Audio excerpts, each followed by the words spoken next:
We're here at We Work Well at Chateau Elan in, where are we, Brazelton, Georgia? Brazelton, now. I'm with James Gu, who is the Director of Spa and Wellness for Equinox Properties. And James has graciously agreed to give me a few minutes to tell me what's happening in the Equinox world. James, this is your first time to a We Work Well event. That's correct. And so as a hosted buyer, you're looking for certain things in the market. We'll get into that in a minute, but I thought first it would be good to hear about your journey in wellness. I've seen you at a few events. You've been at Equinox almost 20 years. How did you come to work in the wellness field? So I started with Equinox back in 2006, actually, as a massage therapist. I had walked into an Equinox, seemed like a cool place. I had just gotten my massage therapist license. Asked if they had any jobs, if they're hiring massage therapists. They were, started there part-time. It was really just a job. At the time, wasn't planning on making a career out of it, but quickly fell in love with the culture, the people, both the members and the other team members, and opportunities presented themselves. Within a year, I was promoted to the spa manager of that same location. It was the Equinox in Soho. The general manager at the time and the sales manager, the membership sales manager, thought I would be great in sales and be able to deliver more value in sales. So out of spa. So actually in the 18 years I've been at Equinox, most of it was not in the spa space. So I started as a massage therapist. I was a spa manager.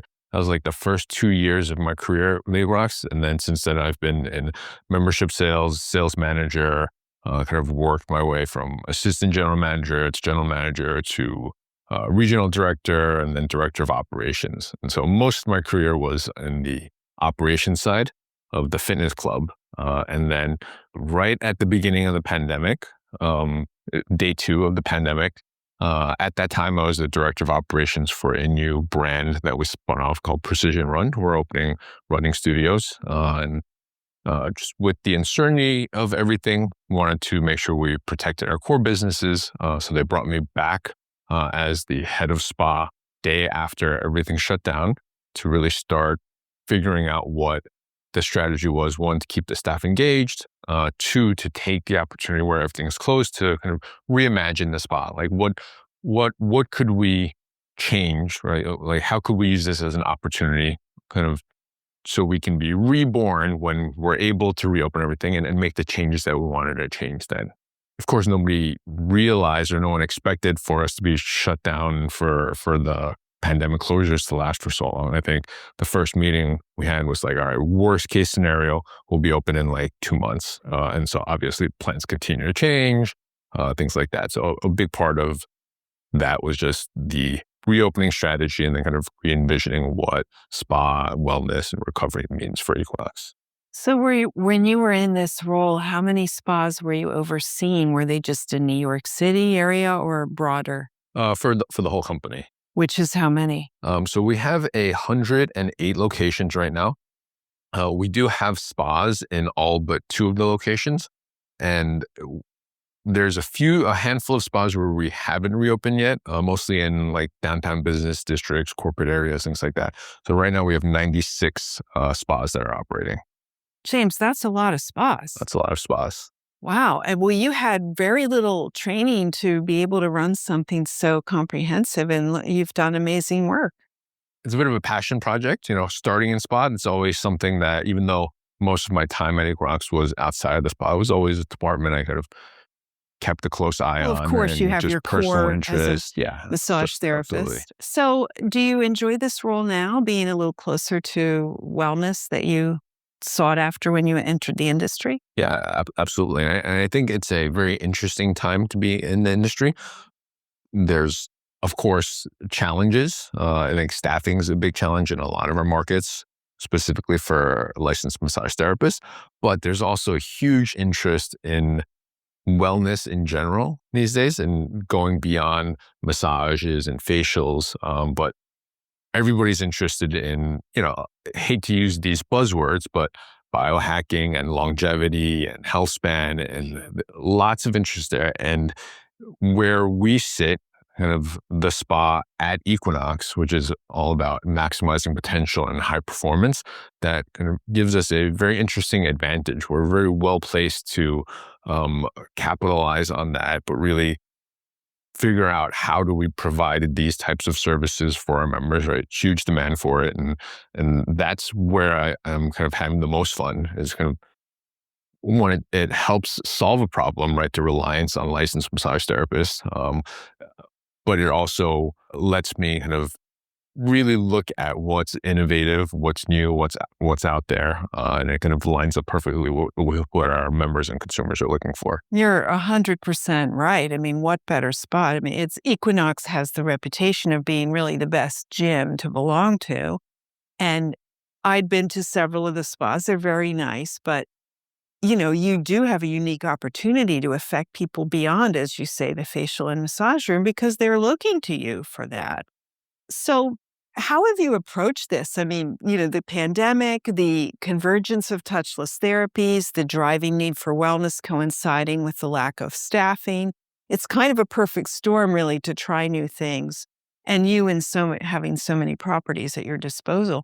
Did you have a corporate mandate to sort of just evolve them all into something else? Are you trying it market by market? What's the approach been?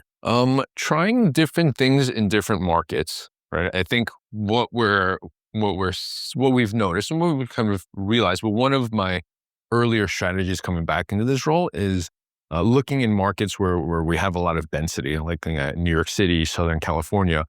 We don't need a spa that does body work and facials every 5 blocks. Because there is one already. Right. Not only our properties, Right. but competitors' properties, things like that, right? And so one of the strategies was to recategorize our spas into different tiers or categories, whatever you want to call it. Some of them are going to be status quo, what we're doing now, but really figuring out how we can elevate that experience, right? So really make it a high touch luxury experience that's also focused on performance and recovery. And then we have ones that are going to be body work only. That's our biggest business, right? People looking for recovery, things like that. And then what can we do with these other spaces, right? When we have you walk 5 blocks in one direction, you'll have one of our full service spas that does skincare and body work. You walk 6 blocks a different direction, you have one of our body work only spas.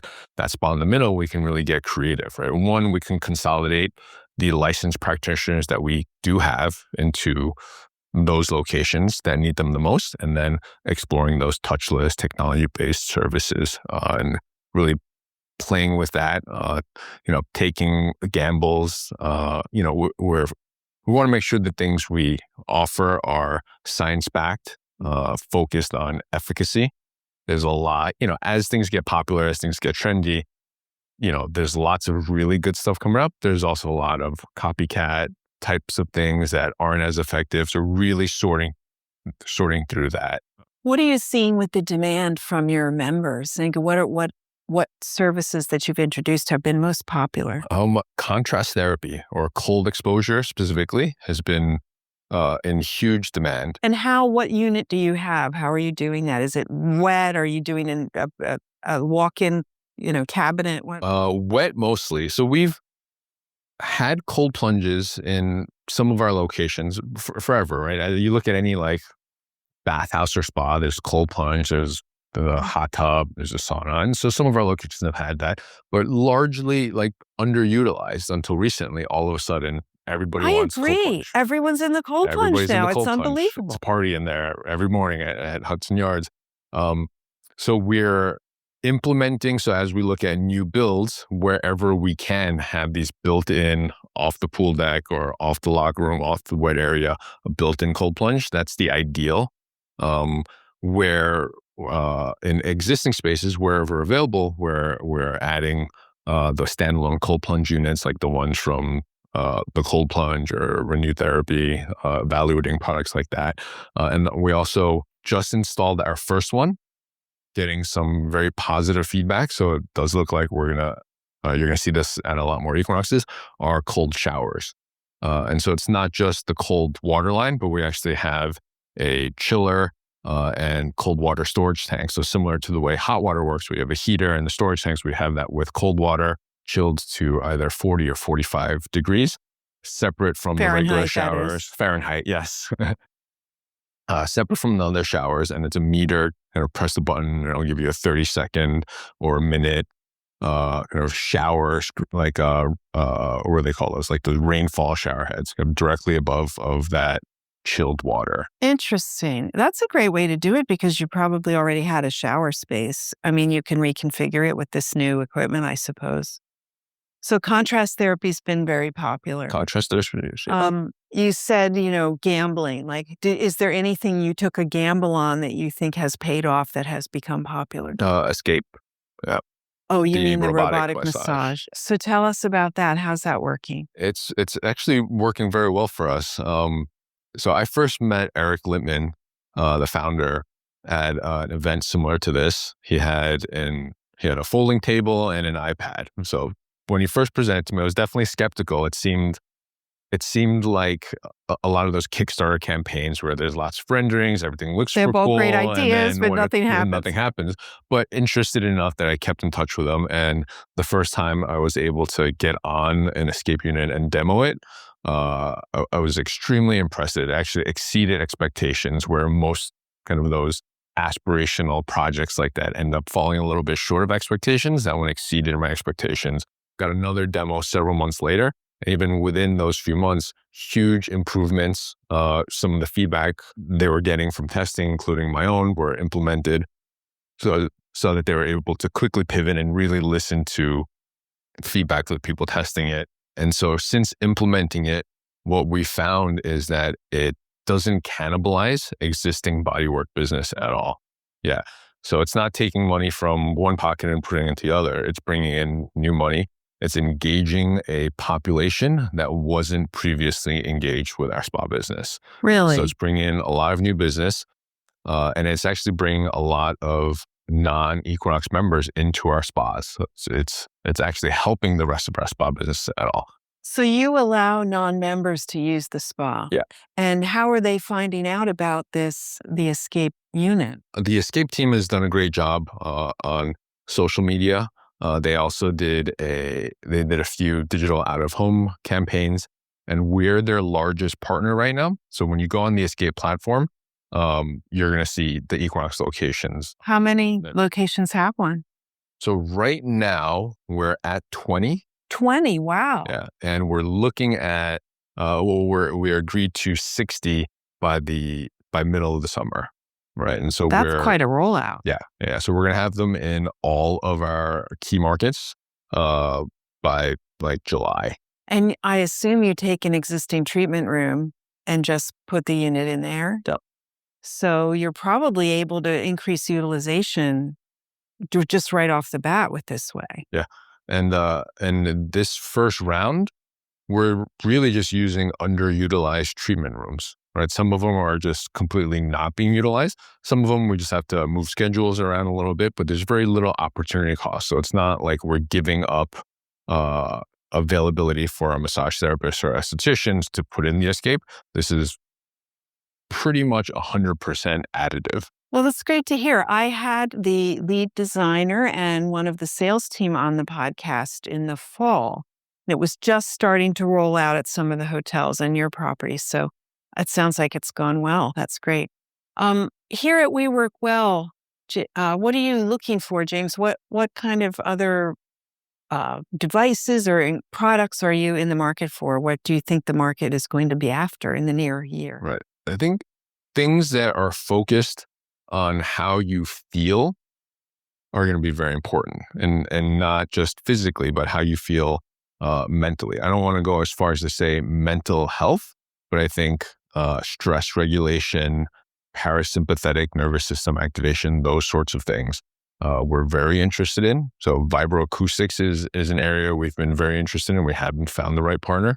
So I was very excited to meet with the Soma Life team and experience their table, and really wanting to see what else is out there in terms of technology-based services, devices, and whether it's touchless or as an enhancement for a massage therapist or an esthetician are all things that we're interested in. How is your facial business doing? I mean, is it strong? Do people come to you for that on a regular basis? Yes, but it's not nearly as large as our bodywork and massage business. So looking at our total revenue, bounces between 75 and 80% on the massage side and roughly 20% on the skincare side, with a few percentage for some of the new things that we're trying, like the red light and the hyperbaric chambers, things like that. Well, I'm not surprised about that, given that you are a fitness facility first, and that is the number one service most people want. But it does beg the case for having a robotic option, when that's such a big demand service. So, in your main markets, James, have you seen any softening? Like, the world's kind of crazy right now. It's unpredictable, as it always has been, but Right. it's a little exacerbated right now. How do you feel confident about your budgets going into the year? This year, very confident. We're having double-digit growth year over year. Um, so far every month this year. So off to a great start. That's like April, we're on track to have a 9% year over year growth. So we haven't seen much softness yet. There were a couple of days that kind of matched the market, the volatility, but no broader trends or patterns right now in terms of a softening of demand of our services. We're generally pretty resilient in terms of times of economic uncertainty. We've seen that through the housing collapse in 2008, 2009, the dot-com collapse. Our company, the way we position ourselves, has been pretty resilient. I think we really do serve as a third space for a lot of our members, and it's one of the last things they're willing to give up, because this is their time to kind of unwind and de-stress. And I think people really understand the importance of that. Well, they do now, right? That's the one gift we got from COVID, right? I think that consumers were able to really understand how they play a part in their own health. So, what's the Equinox, runway look like? Will you build more clubs, more hotels? How is the spa integrated with the hotel in New York doing? Tell us a little bit about that. Sure. Yes to both. We're in a very aggressive growth phase. We're looking at between 6 and 10 new locations a year for the next 5, 6 years, and accelerating after that. We're going to be opening new markets, mostly domestically over the next few years, but we're going to be in new markets. Where we just opened in our first location in Philadelphia, in Rittenhouse. That's where I live. Right. Perfect. Have you seen it yet? The new one? I have not gone, but I will Let me know. remedy Happy that. to put you on the guest list. Thank you. Anytime you like. We'll be opening our first Seattle location next month. So lots there, and really embracing kind of the newness and the technology in the recovery spaces. So for example, at Seattle, our nearest club, Rainier Square, we're not going to have a traditional spa at all. We're going to have one contrast therapy suite where it's a private cold plunge sauna experience. And in another treatment room, we're going to have the Escape robotic massage, where traditionally we've always had just treatment rooms for massage therapists and estheticians. We're looking at doing new things like that. At Domino, it's called Equinox Domino. It's in Williamsburg. It's called Domino because it's in the old Domino sugar refinery building. We had the hyperbaric chamber there. We have a halotherapy and red light booth. We have the Escape there, alongside with our traditional body work and skincare rooms, hydrofacial, like that. We have IV drip therapy at that location as well. So really looking at building out spas, and I hesitated there because we are trying to come up with a new word to call it, a new word, because it's not really a spa anymore. But we're looking to build out more offerings like that wherever available. When I went to Cairo in Dubai, I was fascinated that they call their, what we would call a traditional spa floor, the recovery lab. I thought, well, that's kind of what they have evolved into. Well, this Domino sounds fascinating. You've got a little bit of everything there. It will be interesting to keep an eye on what really resonates with the members and the locals there. Well, thanks again for joining us. Fascinating and great work for you. Thank you. It's my pleasure. Thanks for having me. So back at We Work Well, in Brazelton, Georgia at the Chateau Elan Resort, and I am joined by Greg Kasparian, who I was happy to see here because Greg and I have known each other a long time. We actually lived in the same town, amazingly enough. We were the only two spa professionals east of the Mississippi, I think, for a while. So, Greg, I asked you to join us to tell us a little bit about your journey into wellness. You used to be on the supplier side, now you're on the buyer side. Tell us how that started. Going from supplier to buyer? Well, even before that, how did you get into the wellness industry on the supplier side? I was in the finance business, and I was doing some work for a gentleman that had an evaded distributorship. And he was after me for 18 months to come be his general manager and run the operation. Because he thought you were good with numbers. Yeah. Yeah, he thought I was good with numbers. You probably were good with numbers. He didn't just think. I'm really good with numbers, and my wife is the wordsmith, so we're a good team. We started to work together, and he just kept after me, and eventually I joined him. And it brought me into the world of what we call back in the 90s, the beauty business. And that led to, we had a team of 25 salespeople, 3 district managers, operations, pick, pack, warehouse, distribution, marketing, customer service, the whole thing. And Aveda got bought out by Estee Lauder in 1997. So that was a transition period, which is a great story, but I'll save it. We went to the Ivory Tower, the GM building on Fifth Avenue, and met with top brass at Estee Lauder. And basically, we're working on our own exit strategy. So that transition led me to Dermalogica, which was really great. It was a great run. I got to be both at Aveda and at Dermalogica during great periods of time, and being part of the dynamic teams with great leaders. So it was wonderful. I then went to Manna. Most people know Manna Products. Long Island City. Know them well. Yeah. Right. So I got to see how the sausage was made. And they were making for brands like Trish McAvoy, Bobby Brown, Stila. And I got to see how this was done. And it really opened my eyes to the, from seeing 55-gallon drums of raw materials and how things were created in the lab was fascinating. From there, I went to Comfort Zone. And I ran North America for Comfort Zone for about 3 years. Then I went to a small brand called Cosmetics. It was a chemical peel brand based here in Atlanta. There was a guy, Bob Cohen from Philly, that he relocated down here. And I worked with them, and that was through 2008, 2009. So they basically fired a lot of people. I stayed on. I got promoted from a regional to running national. It was during the downturn. So I was flying to Atlanta every month for the C-suite meetings. And it wasn't a fun time, but I learned a ton. There's actually a private equity firm that was involved called Valor Equity Partners. They're in the news a lot today. One of the guys is making some noise. And I learned a ton by that leadership team. They taught me a lot, and under pressure, I learned a lot. From there, I went to Hydrofacial. And that's kind of where I ended my supplier side. So did you decide to end the supplier side journey when you decided to change your life up, as it were? That would be a pretty story, but it was ugly. I had an inspiration. Amanda and I did an emotional intelligence course in Philadelphia called Next Level. And I made a declaration in front of 200 people that I was going to open a wellness facility in Serenbe. I had no idea what that meant. 3 weeks earlier, we had decided that we were going to make Serenbe our home. And that was a complete out of head event. There was no cognitive decision. It was all heart and gut.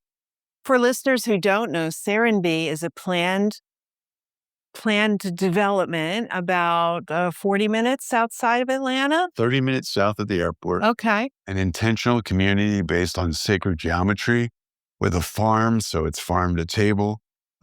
Each hamlet has a function of farm, arts, education, and we live in Motto, which is the wellness community. And we have leaned completely into the wellness community in Serenbe. So you and Amanda toured Serenbe, and you right away said, we need to move here because you lived near me, as I said earlier. You sold your house, you picked up and moved to Serenbe.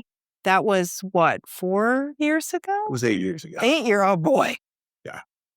Yeah, and there were no commercial spaces in where we lived, in the community we lived in Motto. And we incubated our business out of our terrace level apartment when we did that. But yeah, we moved there 8 years ago and haven't looked back. So tell us about the business that you started, which is what brought you here to WeWork Well. We had an idea of starting this wellness retreat, wellness clinic, spa, but not spa. I made this declaration in front of 200 people. Well, in July of 18, I got let go from Hydrofacial. Private equity came in and I got let go. And that kind of was a gift for me to kind of get going with this project. It started slowly. We just offered, and I still honor Bill and Roger, who created the Hydrofacial company. And I love the treatment. So I built it based on the honoring them, not the leadership that was in place. So it was easy for me to really embrace that. We slowly built it. We moved to a commercial space September of 2020. We had no business of doing that because it was just, The world was upside the down. world was up. In May of 2020, I said to Amanda, I'm going to have to go back to the corporate world because there's nothing happening right now. By June, again, this is all the way the universe works. By June, I was making plans to rent a commercial space where I was going to pick up a rent roll, which I didn't have one in our terrace level apartment. So it made no sense, but we did it. And it ended up working out really well. So the Creek Retreat, how many square feet is it? Tell us a little bit about the physical makeup of it. So we're 1,400 square feet, 5 treatment rooms. We have a chiropractor. We have an aesthetics department where we do hydrofacial, body contouring. The other 3 treatment rooms are more protocols and treatments that are hands off, and red light, cryotherapy, hyperbaric oxygen therapy. And we have other modalities with compression or a biocharger, which is a human platform charging station. The biocharger is very cool. Yeah, it's really neat. And we do a lot of group meditations around it. We have a Tuesday where neighbors pop in for a half an hour and do a couple sessions and pop out. So it's something that we do that's just giving back to the community. So how long did it take for the Creek to catch on in the community that you live in or in Serenbe in general? Like, were people really open to it right away, or did it take a while for them to understand what you do? I had a false assumption that because I was moving into a wellness community, that everybody would understand what I'm doing. That was wrong. But there were some serious high-end biohackers. I mean, some guys in my neighborhood. In fact, the biocharger, I had a neighbor lent me his biocharger so we could test it before. And this is a very expensive device. Yeah. 6-figure device. Yeah. Another neighbor who is a anesthesiologist, he just lent me a brain tap device, which we've been looking at for a couple of years. I love the brain tap. Yeah. I was on a conference call with Dr. Patrick Porter on Friday, and He's been on StarCast before. oh, it's great. Small world. He shared something at the cryo conference that I was at 2 weeks ago when he was on stage that he wants to build a community, and he started to describe kind of the Serenbe culture, and I spoke to him after and I said, you need to come to Serenbe and meet Steve Nygren. You need to meet Phil Tabb, some of the people that are responsible for curating this great space. And he's really excited about it. So we talked about that, and we haven't even got the brain tap yet, but he's really excited about coming and checking out Serenbe and figuring out how he's going to create his own little version in North Carolina. So, Greg, your experience was in traditional spa models. When you envisioned the Creek, did you have that in mind, or did you realize it might be hard to get practitioners where you lived? Like, how did it evolve into being a more touchless facility? Well, we were conditioned from 2020 where that was, and I was on a lot of global wellness and different conferences virtually, and there was a lot of talk about that. So I leaned into that pretty heavily. We are in the middle of nowhere in the woods, and it's hard to get good talent, although we've been really blessed to hire some really great people who end up living nearby. And I started out with the intention of choosing not to do massage, although I now am open to that possibility. And the reason we didn't do it was the spa that was owned by the founding members of Serenbe, they did massage. And I knew that 70% of the revenue, 70, 80% of the revenue from services come from massage. So I thought I'd leave that alone. But everything's grown so big and there's other things that are opening. The time's right for us to consider that and really be thoughtful about the type we bring in. That forced us to be really creative. That choice of not doing massage and having all that revenue forced us to be really creative in the offerings that we provided to the community. So among the touchless things that you offer, what is most popular? Hyperbaric oxygen therapy. Right now, we currently have 2 cancer patients, one brain cancer, the other bladder cancer. Another friend who's become a friend, he has Parkinson's. He's coming in to do that. We have a 14-year-old boy who's been coming since he was 12 and a half. He's ADHD bouncing off the walls, and he first started to come with his mom and dad, and mom would get in, and dad would get in the next time. Now he comes on his own. That's kind of really cool. And there's other people that realize and find it after doing their own research. Wow, what they can do with hyperbaric. Hydrofacial is still a core. Yeah, well, I'm pretty good at it. And so's the estheticians. I probably have about 3,000 treatments under my belt. That's quite a few. Yeah, so I'm getting pretty good at it. So you told me that you're offering a new device that has to do with pain relief. Yes. Tell us about It's called SoftWave. It's shockwave therapy. Lithotripsy is the technical name. And it was initially designed for breaking up kidney stones. And the history goes back before that even, but that's kind of where it started to come into being. That was another happy accident. My wife, Amanda, had a partial tear of her, she can always say it properly. I'm going to take a stab at it. Iliotuberosity. I know it's incorrect, but it's directionally correct. She had a partial tear of the tendon that connected to her sit bone. When we went to Dr. Alameen in Atlanta, he basically said, you guys have to get this for your clinic. She got immediate relief from the treatment. We got into his system and we did a stem cell injection a couple of weeks later. I actually was able to go in and observe the procedure, which was amazing. That was a $5,000 procedure. And we could have probably done a SoftWave series of treatments for about $2,000. So that opened the door, and it's just kind of amazing. We wouldn't have found that technology if we didn't have that. The injury first. The injury. Yeah. So is it a device like a thing that you hold on someone and you sit in it? What's it? It's a handheld device. It looks like a round flashlight, and it's sending a shock wave at 3,300 miles per hour into the skin, creating a micro trauma. And the body then sends stem cells there, and it's a series, to heal the area. And you say how many treatments are recommended? 6 treatments.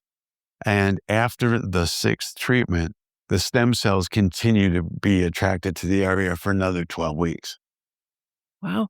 So Serenbe, are you attracting people to the Creek Retreat who don't live at Serenbe? Are people venturing in? Yeah, we call them Surroundbe. People that live in Surroundbe, yeah. And they come in from all around the area, especially now with this pain device. They're finding us, they're coming in, and we've had such good success with it. It's psychologically, the psychological income and reward is so great because we're helping people and they're really getting relief from pain. So Greg, you have many years in this industry. It's a crazy time in the world. What are you seeing in terms of the business? Are you feeling good about the direction that the Creek Retreat is going? Do you have trepidations about how the rest of the year will pan out? Last year, I actually planned for a 20%, worst case scenario, 20% down. We were about 8% down last year. And we went through a big turnover. We had a pipe break beginning of December. So those two things didn't happen. We would have been plus, but and we planned for other. I'm really. There's a lot of uncertainty, but there always is. And I look at what are the things I control when I do my SWOT analysis, and I look at threats. I know what those threats are, but I still get to work in our strengths. We recently just did an exercise. One of the guys, he's kind of an informal advisor, private equity guy. His name is Jeff. He's a good friend, confidant, advisor. We go on hikes. He's such a giving individual and shares so much. And just, he's probably one of my biggest cheerleaders. I mean, he busts my chops all the time, but he's a really good guy and he knows a lot. And they invest in small, like 6 million to 18 million businesses that are in the medical space. So I'm excited because one of the things I did with him was bring him in on the due diligence of the software. And we looked at 3 or 4 different devices. I narrowed the 3 down to 2, and then I brought him in. He was a great part of the due diligence process. Good sounding board. Oh, huge. And, I could trust the process. And he could really help guide us because he manages a lot of businesses like this. So it was a super helpful. Well, even with your instincts and training, it's always good to hear a second opinion that corroborates with your own, right? Exactly. And it was one of the biggest capital equipment purchases we made since we started. So we're super excited about that. I've had a few people ask me about partnering and opening up second and third locations.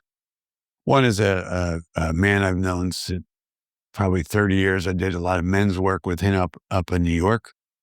He's leaving Brooklyn.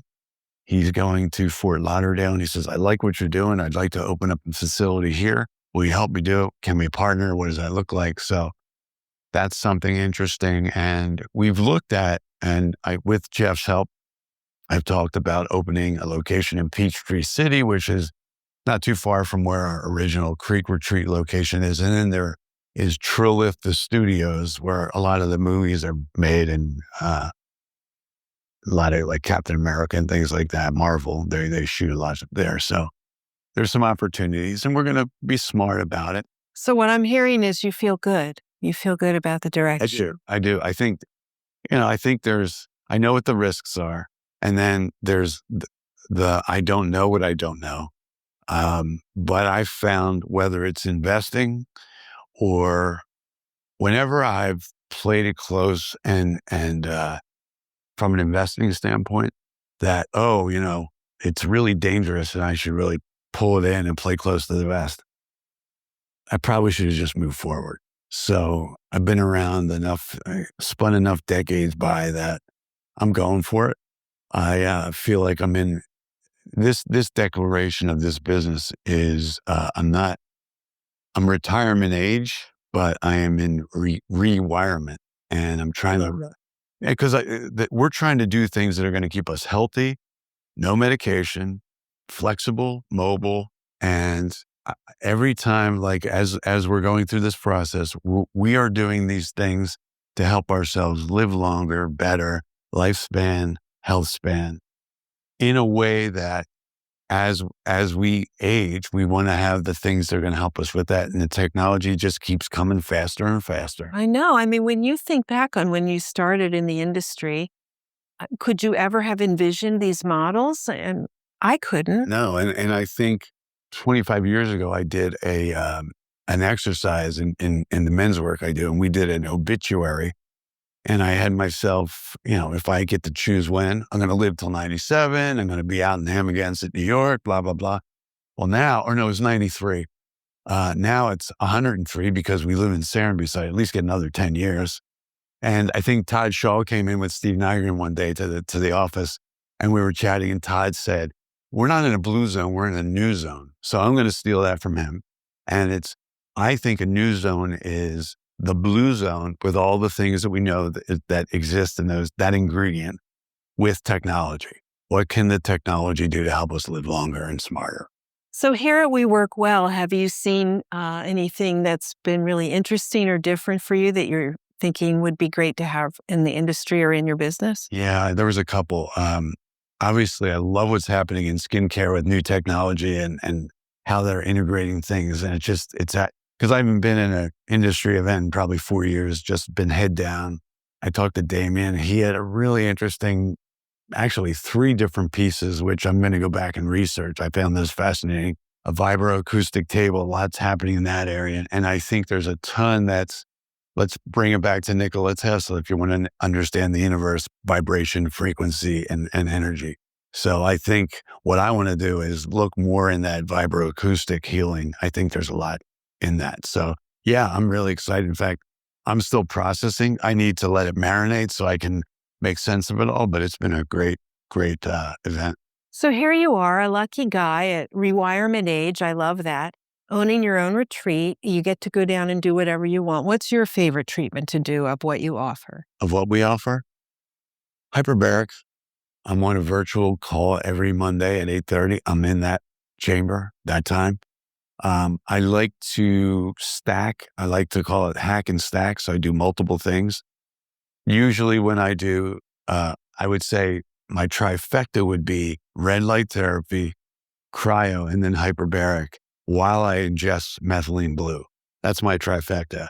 That sounds like a four-factor to me. Well, there's 3 treatments with an underlying nootropic, if you will. And so I like to do those 3. And if I have time, that's normally what I do. Sometimes it's hard to sleep that night because I've done all these energetic things, but if I do them early enough. So hyperbaric, I'd say. And now our soft wave device, because over the last 5 years ago, I broke a total in 2 accidents, 16 ribs in my scapula. I was pretty banged up. And I would spend 2 nights at the Grady Hotel on morphine because I was so injured. And a lot of my injuries were still in my shoulders. So I'm now doing treatments with this protocol, getting a lot of relief, getting a lot of range of motion back, can start building my upper body strength back. So that's exciting. So life is good. Life is good. Yeah. Well, Greg Kasparian, great. Thank you for joining us. It was great to run into you here, and I look forward to seeing you again soon. A pleasure. Thanks, Lisa.